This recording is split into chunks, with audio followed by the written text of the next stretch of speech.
Hi, I'm John Solari, host of the Method Actor Speaks. And today we have a director on who I'm really fascinated with because of the way he works. And Steve Oakley, did I pronounce your name right? Yeah, like Annie Oakley, like or the Annie Oakley Oakley sunglasses. Only his name was Smith and his dog's name was Oakley. And his dog was Yeah, named so his Oakley. dog's the reason he made the glasses. So tell me, Steve, what got you into directing Well, and why? in 1975, a friend of mine, an actor, said to me, I want to star in something. And I said, cool, I'll go back to school and I'll get a stage. So I went back to Valley College and got a stage and directed and wrote a play. That play, The Love Song of Ned Wells, was the story of a poet in a world that doesn't need poets anymore. And it was based on the love song by J. Alfred Prufrock. You know, the love song of J. Alfred Prufrock. Okay. And that is the famous play. Let's go then you and I when the evening is spread out against the sky like a patient etherized upon a table. Let us go through certain half-deserted streets, the muttering retreats of restless nights and one-night cheap hotels and sawdust restaurants like oyster shells. Oh, do not ask what is it. Let us go and make our visit. And then that's when I wrote that play. It made me build a theater. I along with one other theater, invented the NoHo Theater Arts District. I was the off-Hollywood showcase theater that was way up on Lancashire, more by Burbank Boulevard, past Burbank Boulevard, and the Phoenix Rising was down here in the southern part of the NoHo District on Lancashire. And then from there, the district began during the 99 seat, not 99 cent, it should have been 99 seat waiver theater scene. So we invented this scene. And what year was this? This was 1976. Oh, you're right, okay. That's when I built my first theater after I put the play on, and I got the bug and ran theaters for 26 years. And in the theater, I had to write, direct, act, clean the floor, whatever I had to do. If a lead dropped out, I dropped in. That's when I decided to pick up acting, because you have to be reliable, number one, and if there's nobody on stage, we can't pay the rent. Right. So from there, I ended up running theaters, and along the way, one of my plays, casting agency, at the time that was over here at my Magnolia Playhouse, which is now the Rose Theater, we had casting agency running, and I was approached by a guy that knew how to make a 16mm film. Let's do it. This is great. It's a story of a casting agent with all these crazy people. So we made the first film, and that was, I think, around 88 was the first film. And then from there, I've been directing films since 1988. So I've been at this, I think, 20, oh no, I don't know, You've been at it a long 17 time. years, 20 years. I mean, directing the film, but I mean, you've been in the business. Oh, the business. I like the title of the casting. Casting agency. That would I would have loved to seen that play. How many characters were in that? It was the story of a lesbian casting director and all the crazy people that came her way in her office on Hollywood Boulevard. And you had every ethnicity and every type person walk in. And it was a gauntlet of crazy people. It was like an insane asylum. That was the first movie. Cuckoo's Nest in a It was casting director. It was a cuckoo's nest. I like that title. I mean, it sounds so interesting, because what goes on in a casting director's office, outside the office and inside, are just, I mean, you can make movies about Some what of those goes on casting there. directors are nuts. Yeah, And we know there's not a sane actor in Hollywood. So if we put the two of them together, anything can happen. And that's the same thing with making movies, which brings us to where we're at. The way that I met John was I'm making what I call a no-budget movie. This is for those of you who are not inclined to do Indiegogo, crowdfunding, begging with a tin cup, trying to get Aunt Sally to give you some money. you got to figure it out. Like John's shooting this show right now with one of our modern convenience little cameras that we all use that's high definition. These cameras make movies, iPhones make movies, Galaxies make movies.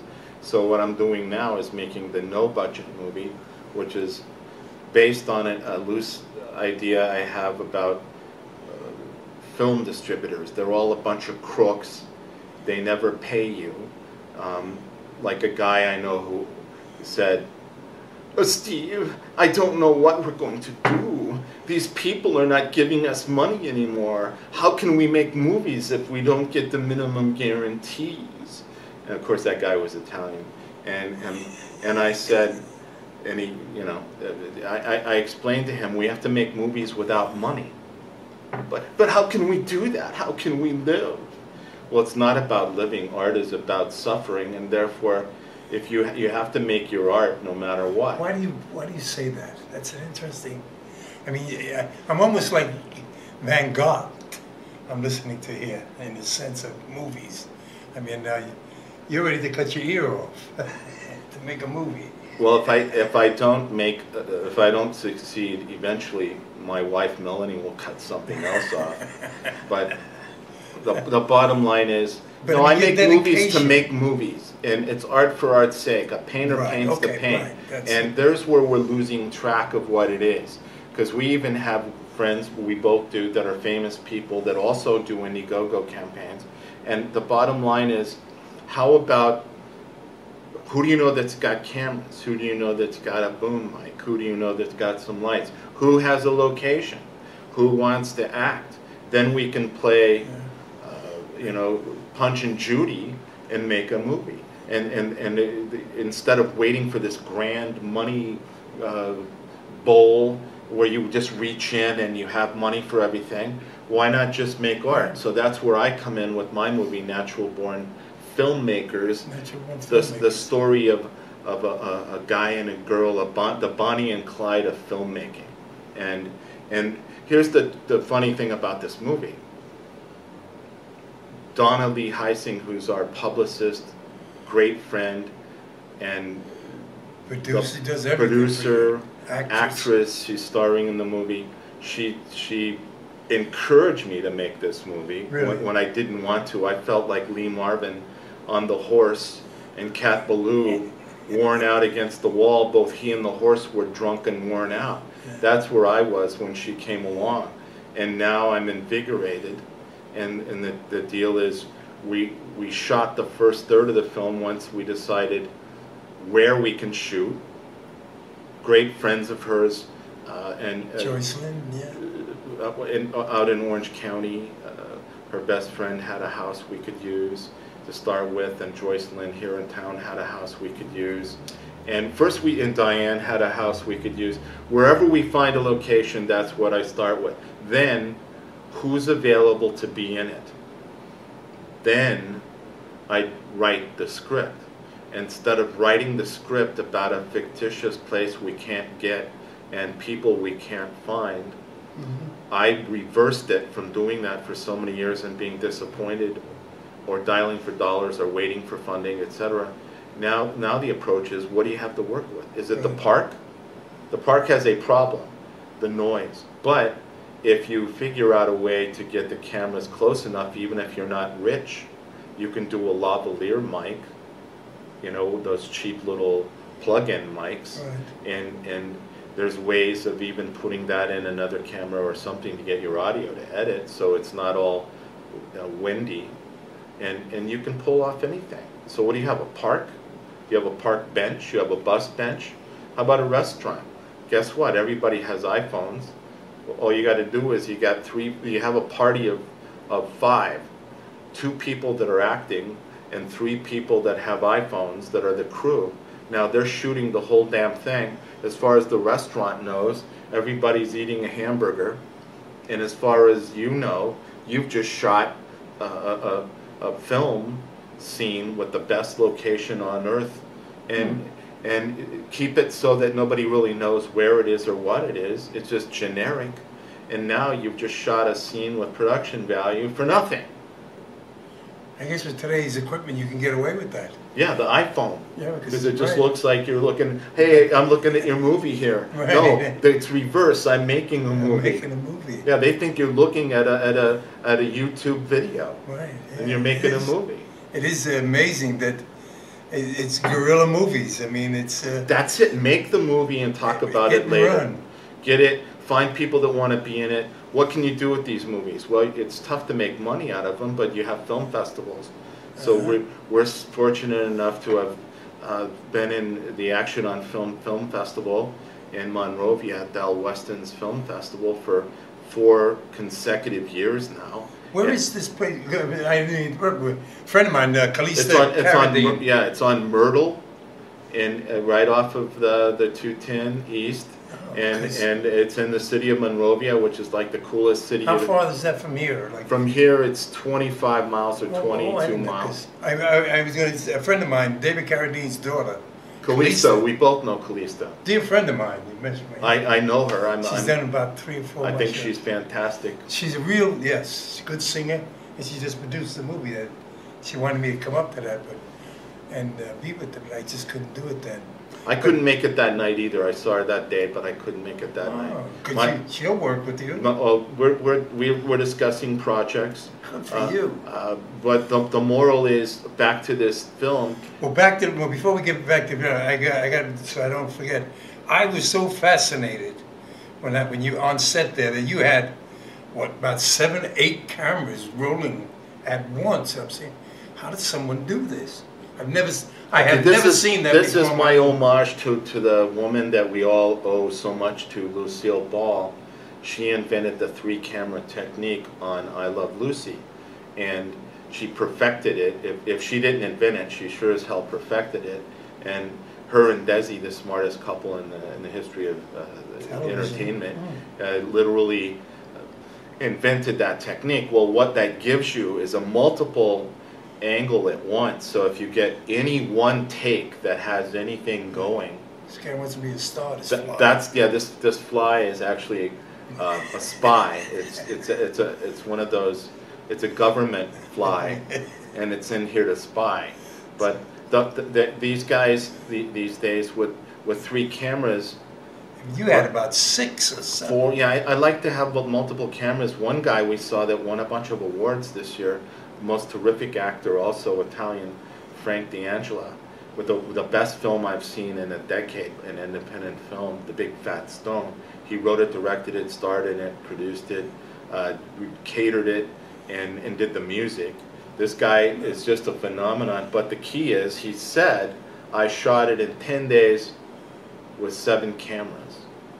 And his comment was the same that I have, which is, it's that one particular moment that works the best, and if you have all your angles during that moment, you've got your job done. But if you can't repeat that moment, there's special moments that you can't just do these moments over and over and over and over and over like a robot.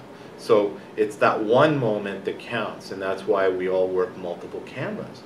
It gives us a chance to get the one moment. Everybody's working on that moment together, and you have your scene.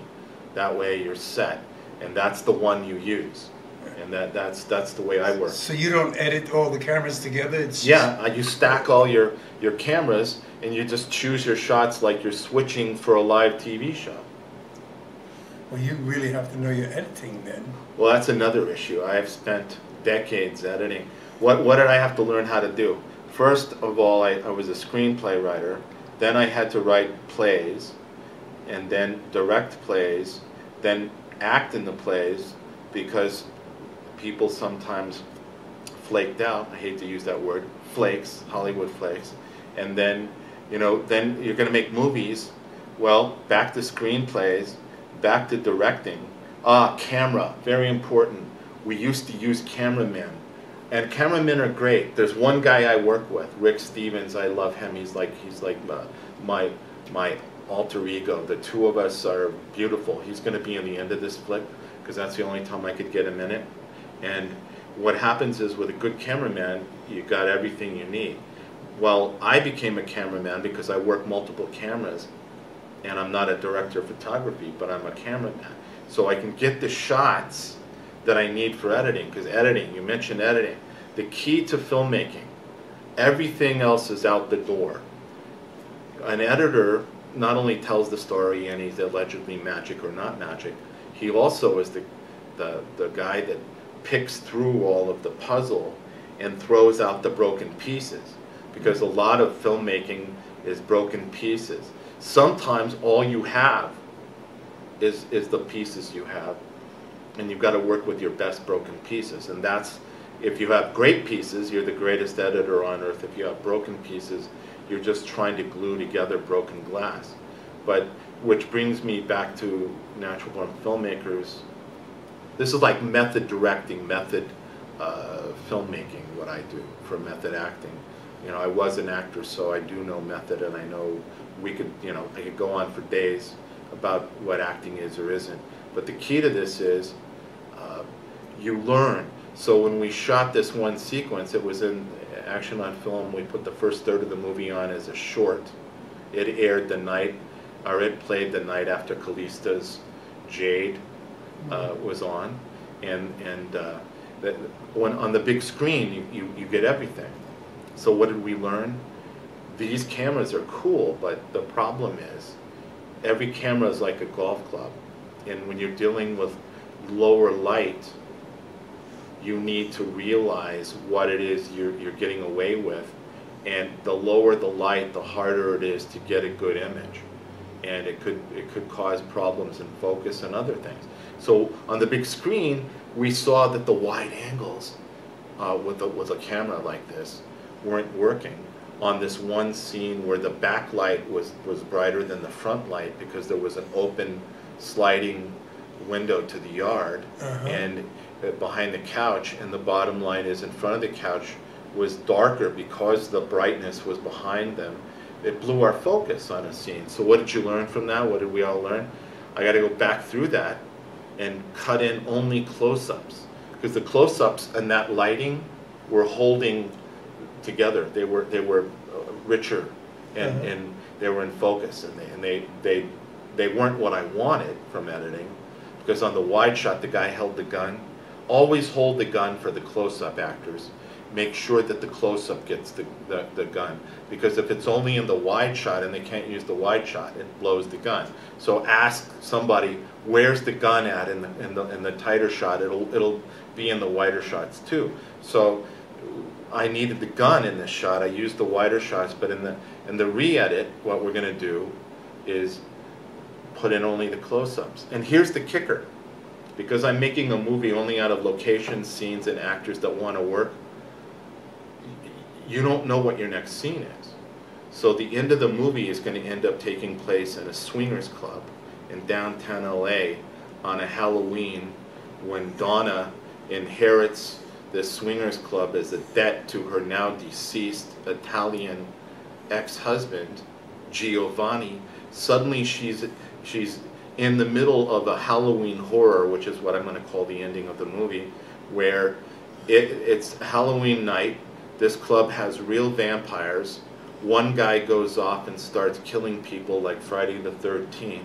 In the meantime, we have 4 mafias there, or at least 3. Let's see. Italian, Yakuza, Armenian, and Russian. 4 mafias there, together with swingers swinging, a gay couple fighting, and a partridge in a pear tree. This will be this ending could have never been even thought of, because that location didn't exist. So now here's the big ending, where we need 30 minutes and 1 night of shooting, accomplished 30 minutes edit or more, and that way we can shorten the movie anywhere else that has flaws. Because when you get your final edit on a movie, sometimes it's better to make it shorter than longer. If it's a great Scorsese movie, 3.5 hours goes by like that. But sometimes a Steve Oakley film, you got to limit yourself to 84 minutes, so that you don't want anyone to put it on pause too many times until they don't turn it back on again. So you got to rush through the story. Now 84 minutes, that's a 2-hour television movie. Yeah, 2 hours. That's. I meant to put the phone somewhere else. It's alright. It'll go. I meant to put it in the other room, but I never edit anyway, so. We'll have a phone call going.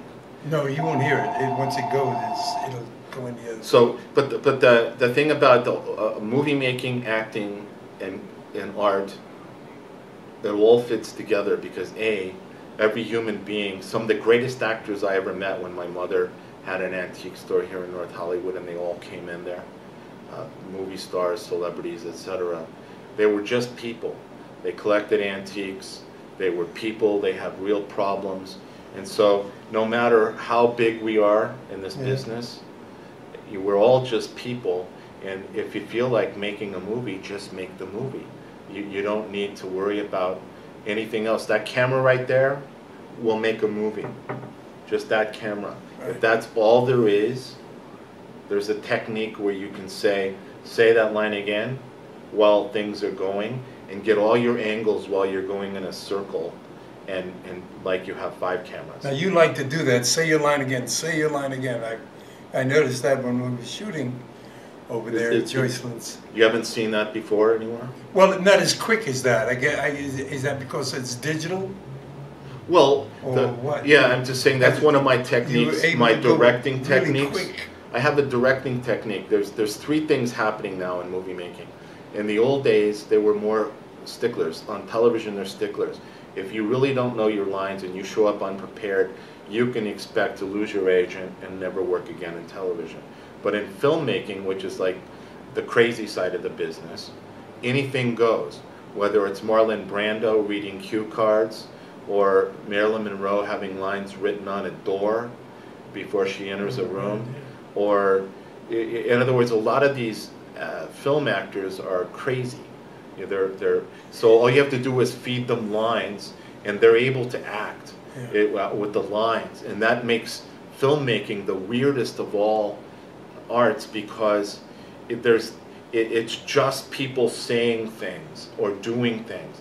So if you say that line again, you can get them to do the line, so you can get another angle, or you can eventually, if you're not getting the read out of them, if you want anger, you can get them mad by doing that, or you can also give them the exact read if they don't give you the read. So the key to the digital filmmaking is that we have the ability to do stuff in a way that was never done before, like say that line again. That's just my technique. It comes from reality TV, which is another thing I do.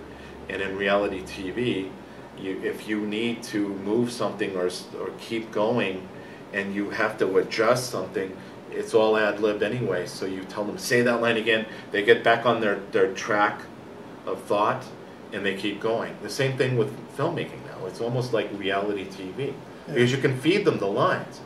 It doesn't take, the thing is, you can either be the kind that memorizes your lines, reads your lines off a cue card, hears it in a little speaker or a little earphone. Earphones today, or nowadays they have iPhone acting, where actors are acting like the scene requires them to have iPhones, and they're actually reading their lines. So it's trickery. Trickery.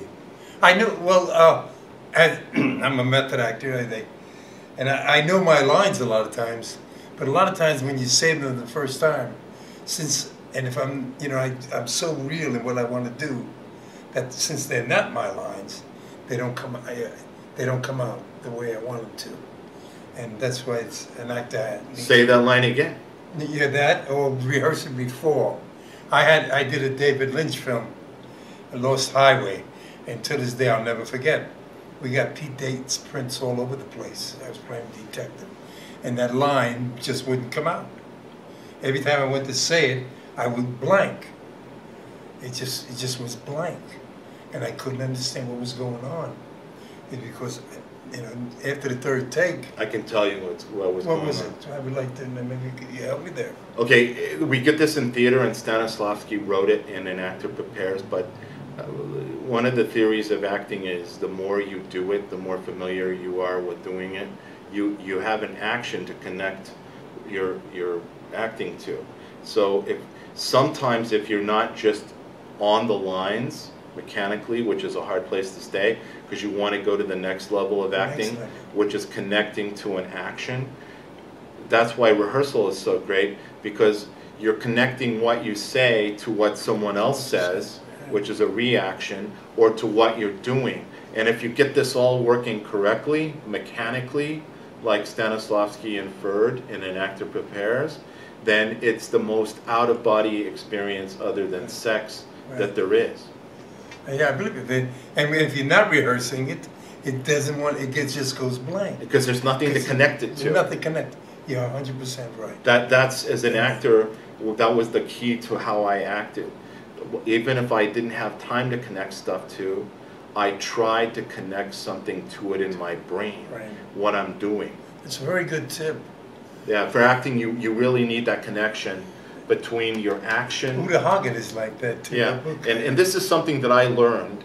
And you know, the thing about An Actor Prepares, which is the only acting book I ever read, and it's the thinnest book I ever read, but it inferred this is the best. That you can't act unless you prepare. And the preparation includes rehearsal, it includes analysis of your characters, it includes putting some form of an action together with what you're doing so that you can connect it. In real life, I'm sitting here giving an interview, and that's my action that I'm doing, and everything comes from that. You're right. Well, Uta Hagen, the challenge for the actor, Salome Jens, all the rest. You know, I think it's the best book that's ever been written, because it's really difficult to write a book on how to act. But she has exercises in here that are just, you know, really outstanding. From HB Studios. You have to. Acting requires acting, not talking. Reacting. No, but I mean, a lot of actors talk about being actors, and they can be as much of an actor as they want to be, because you actually have theaters all over this area, and you can't beat it with a stick if you want to be an actor. One of our actors is actually in her second play, one of the actors in this movie we're doing, Mary Jameson, and she's in her second play in the last few months. I mean, she does her movies, and that way she gets rehearsal, performance, reacting with actors. It's like an acting lab, and her instrument is in a much better position. So sometimes if you can afford classes, you take them. If not, you go to junior college, which is, by the way, what I do. Even though I've been doing this forever and I have other degrees, I continue going to junior college to take courses that challenge me. What kind of courses would you recommend? Well, for an actor, they have acting courses in every junior college. I didn't know that. Secondly, they have directing courses, they have script writing courses, and they also have production courses. So today, here's the kicker. The modern actor can be poor as a church mouse, have 3 friends with iPhones, 1 friend with a Zoom tape recorder, 1 friend with a Zoom, and 1 guy that can edit, and he can make a movie. That's if a guy or 2, he can make a movie now. So in this day and age, you're not the guy that auditions for people so that you're told, we don't want you. Make your own movie, star in that movie, and only make movies that showcase your personality, your talent, and you don't need Indiegogo to do it. You can go to a junior college and do it, because everybody's there, and you can organize a little team and make things. So there's no excuse nowadays. Just be active. Speaking of making a movie, do you have any of your films in there's an upcoming Glendale Film Festival, International Film Festival that's going on. I had Velvet Rose, who's producing that and created that, was on the show a couple of weeks ago. I don't know if any of your films. I've never met her, or. Do you know of the? It's. I didn't hear about that one. The 2 festivals that I'm connected to, because they accept my films, are Action on Film and Shockfest Mockfest. Gil's great little